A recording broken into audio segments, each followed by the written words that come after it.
When The Sting was released in 1973, it was a huge hit and managed to win 7 Academy Awards, including Best Picture. Anyone seeing it for the first time today, however, could be forgiven for wondering why. I was never crazy about it, and watching it again did nothing to improve my opinion. Normally, period films date more gracefully than movies with contemporary settings, but The Sting, set in the 1930s, doesn't feel like any particular era, including the 1970s.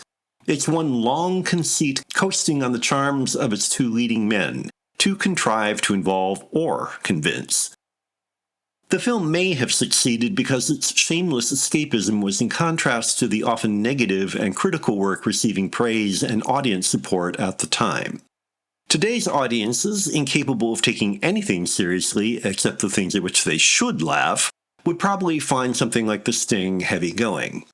For better or worse, what may have provided instant gratification in the early 70s feels pretty soggy today. It is not a movie for people demanding to be prodded like cattle every 2 seconds.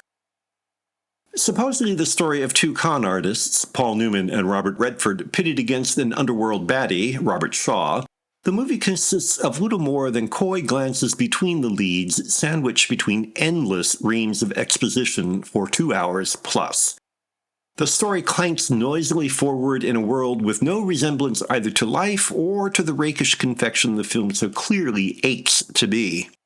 For it to have any chance of engaging the viewer, The Sting should move quickly, but instead it plods along at an unvaried pace.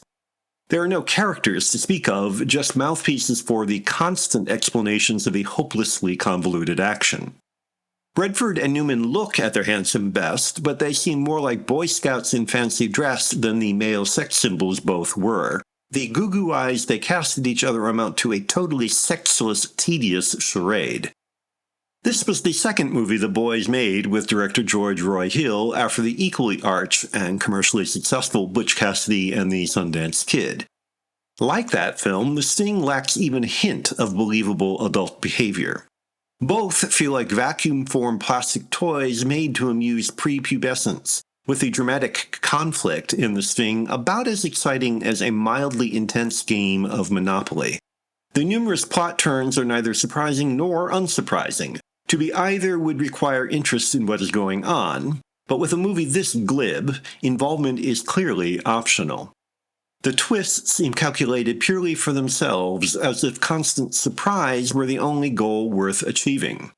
It's a pedant's idea of cleverness, paper-thin, as dry as chalk, and mechanical as a wind-up toy. As a result, The Sting is about as entertaining as reading subtitles without the picture.